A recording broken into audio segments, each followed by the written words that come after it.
19h45, la barrière Info Soir. Messieurs, dames, bonsoir et bienvenue à cette nouvelle session d'information du lundi 31 juillet 2023. Après le coup d'État du mercredi 26 juillet 2023 au Niger, la communauté économique des États de l'Afrique de l'Ouest CEDEAO a annoncé dimanche 30 juillet 2023 une série de sanctions contre le Niger. Elle a ordonné à cet effet aux militaires de rétablir l'ordre constitutionnel. Quelles sont les sanctions? Quelles sont les conséquences qu'elles peuvent engendrer et comment le Niger va faire face suivant cette analyse de l'économiste Soli Abdoulaye.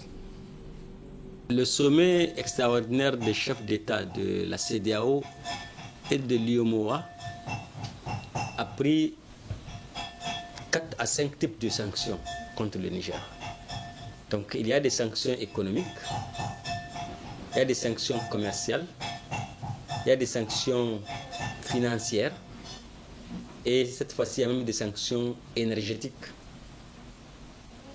où le Nigeria certainement va, dans les prochains jours, si l'ultimatum qui a été donné aux militaires venant à expirer et qu'ils n'ont pas réagi positivement, ça veut dire que nous devrons faire face à des coupures d'électricité. L'électricité qui nous vient de Kenji va être coupée par le Nigeria. C'est ça les sanctions énergétiques, c'est tout. Maintenant, les sanctions économiques, c'est les différentes relations économiques que nous avons, commerciales, avec des pays. Parce que le Niger, vous savez, ne vit pas en autarcie, en vase clos. Le Niger a des relations économiques et commerciales avec des pays où nous exportons et nous importons. Donc, ces exportations et importations entre ces pays, donc particulièrement les pays de l'UEMOA et de la CEDEAO, qui vont être interrompus. N'est-ce pas? Alors, nous n'allons plus importer de la CEDEAO, dans les pays de la CEDEAO. Le Nigeria va fermer ses frontières. Le Mali, le Burkina, dans l'optique, parce qu'ils sont membres de la CEDEAO. Alors, c'est tous ces éléments qui vont s'estomper, le commerce entre États. Maintenant, les sanctions financières et monétaires, c'est le gel des avoirs du Niger. Parce que vous savez, le Niger, comme j'ai parlé d'importation, le Niger importe des produits. Quand un pays importe des produits, ce n'est pas de l'argent qu'il prend dans son trésor pour payer. Il a déjà en prévision donc de l'argent dans certaines banques, particulièrement les banques centrales ou d'autres banques vraiment de renommée qui sont à l'extérieur. Donc il a des devises, il a de l'argent. C'est ce qu'on appelle les avoirs du pays. Ce qui lui permet de régler ses importations. C'est-à-dire quand le Niger importe par exemple du blé ou du mil ou des produits médicaux, elle donne ordre à la banque étrangère ou à la banque centrale de régler leurs fournisseurs. Et c'est avec des devises qu'on règle, avec les dollars ou des euros, n'est-ce pas? Donc c'est cet argent que le Niger a qui va être bloqué. Le Niger ne peut plus avoir accès à cela. Donc ça veut dire que le Niger n'aura pas d'argent pour payer quelque chose à l'extérieur. Même si c'est possible d'importer, mais il n'y a pas d'argent. N'est-ce pas? Du point de vue interne, aussi la même chose. Les avoirs que nous avons au niveau de la BCEAO, parce que le Niger a de l'argent à la BCEAO, cet argent va être bloqué. Donc voyez-vous, ça veut dire que si on ne fait pas quelque chose, le pays va sombrer, le pays va s'agenouiller. Mais heureusement que nous sommes des humains capables donc de réfléchir. Parce que à chaque situation, une nouvelle dynamique doit s'imposer à un être humain intelligent et qui sait ce qu'il veut, conscient. Quand une situation vous arrive, vous ne pleurnichez pas. Vous restez serein, vous analysez quelles sont les voies et moyens qui vous permettront de sortir de cette situation. Et c'est à ça effectivement que ces dirigeants et le peuple nigérien doivent faire face. Nous avons des pays avec lesquels on peut commercer, d'abord au niveau même ici de l'UEMOA et de la CEDEAO.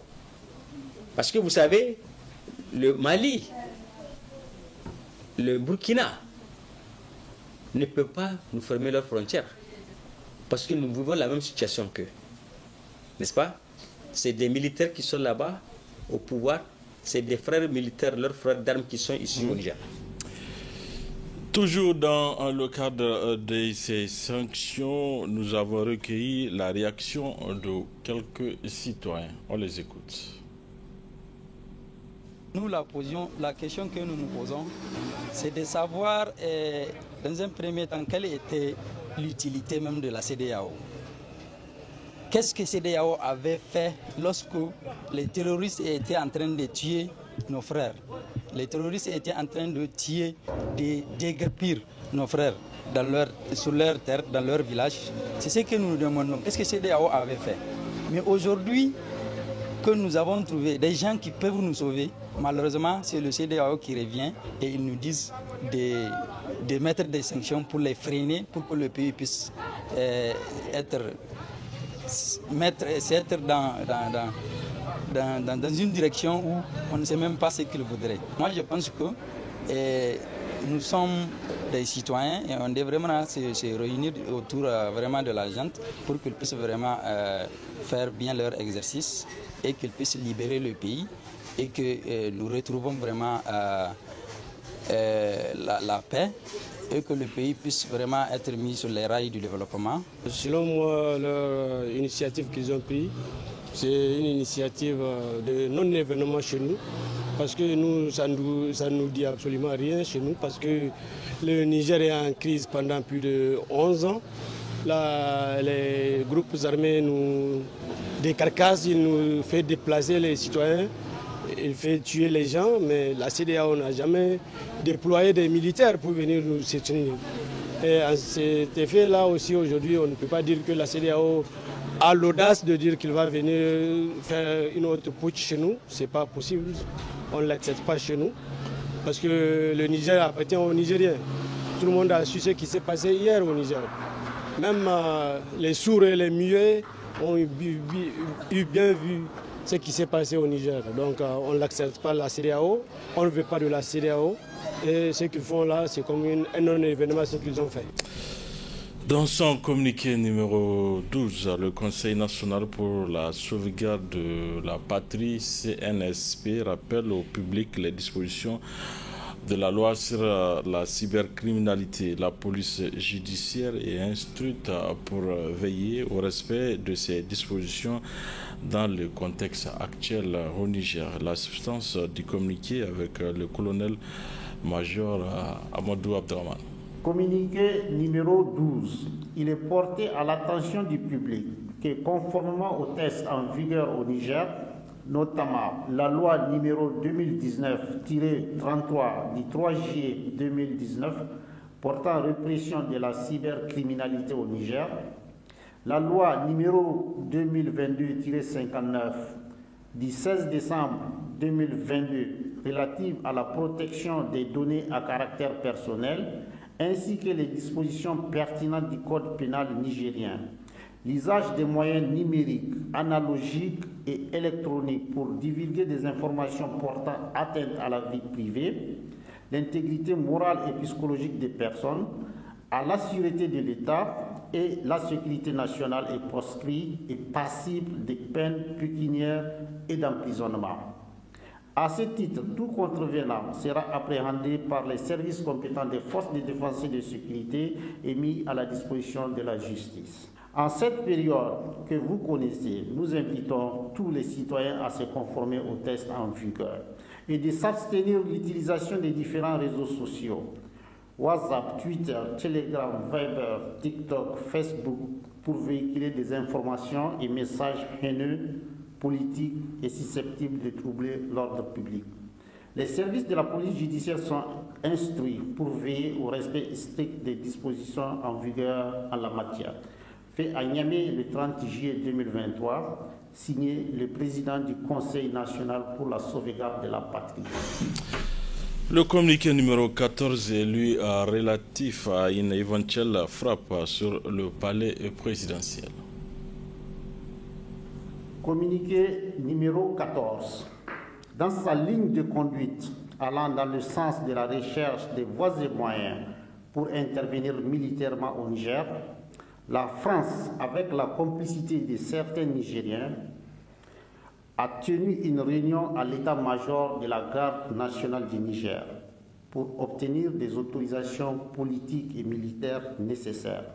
C'est ainsi que le sieur Hassoumi Massaoudou, agissant en tant que Premier ministre, signe le document que voici la teneur. J'ai sous-signé Hassoumi Massaoudou, ministre des Affaires étrangères et de la coopération, Premier ministre par intérim, autorise le partenaire français à effectuer des frappes au sein du palais présidentiel afin de libérer le président de la République du Niger, Mohamed Bazoum, pris en otage. En foi de quoi la présente demande est délivrée pour servir et valoir ce qui est de droit.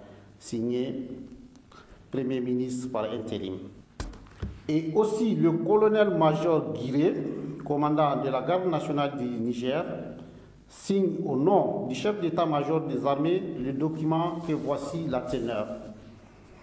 J'ai sous-signé colonel-major Guiré, haut commandant de la garde nationale du Niger, autorise le partenaire français à effectuer des frappes au sein du palais présidentiel afin de libérer le président de la République du Niger, Mohamed Bazoum, pris en otage. En foi de quoi la présente demande est délivrée pour servir et valoir ce qui est de droit. Signé le colonel-major Midou Guiré, haut commandant de la garde nationale du Niger.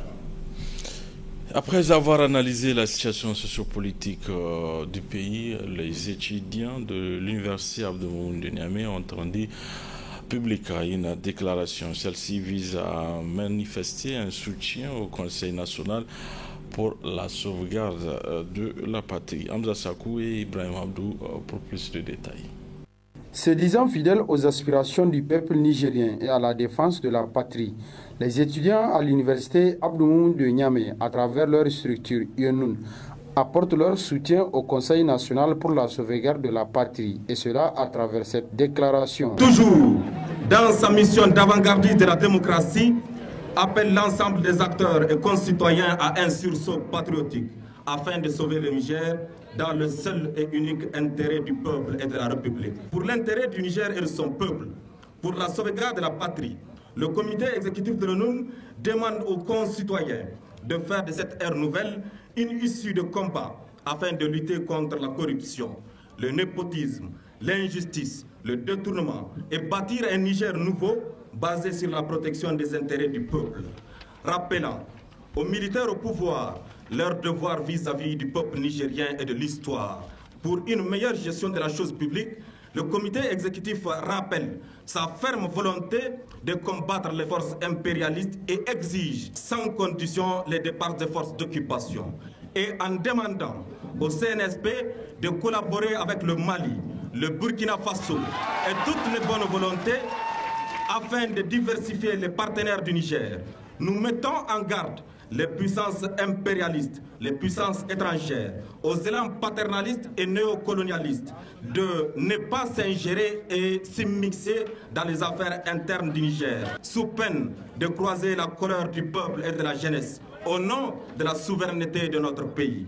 Le comité exécutif de l'ONU exige de la CEDEAO, de l'UEMOA, de la France et de toutes les institutions internationales le retrait pur et simple de toutes les mesures de sanctions prises à l'encontre du Niger et d'abandonner tout projet d'intervention militaire pour une question interne du Niger. Les affaires entre deux Chinois ne regardent aucunement un Japonais. Par voie de conséquence, le linge sale se lavant en famille, nous aimerions que ces puissances impérialistes permettent aux Nigériens de pouvoir régler leurs questions à l'interne et aucune force extérieure qui voudra se mixer dans cette affaire et s'attaquer au peuple nigérien verra la couleur de la jeunesse et surtout de cette frange que sont les étudiants nigériens inscrits à l'université de Niamey. Par ailleurs, cette sortie médiatique des étudiants était aussi une occasion pour eux de revenir sur quelques points de revendication liés à leurs conditions de vie et d'études. Situé à quelques encablures de Niamey, l'existence du village de Gabogoura est aujourd'hui menacée par un phénomène érosif dû à l'influence des eaux sur les habitations. Sommet, la rédaction a dépêché une équipe sur les lieux pour faire le constat. Il s'agit de Boubacar Ibrahim et Ibrahim Abdou.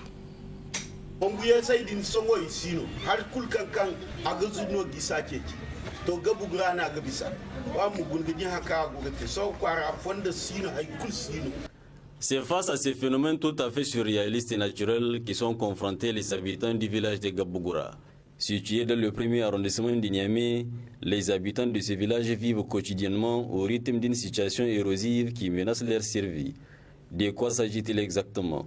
En effet, chaque année à cette période, la survie des habitants est mise à mal par non seulement les eaux de pluie, les eaux qui ruissellent entre les maisons et celles de la nappe qui monte à la surface, favorisant ainsi l'effondrement des maisons. Aujourd'hui, le nouveau phénomène qui se produit, c'est qu'en dehors des eaux pluviales et fluviales qui nous menacent chaque année, nous assistons donc aux eaux de surface qui sont en train de remonter, qui ont créé des nappes au niveau du village de Gabogoura et que ces nappes sont en train de monter à la surface de telle sorte que presque tout un quartier de Gabogoura est actuellement sous terre.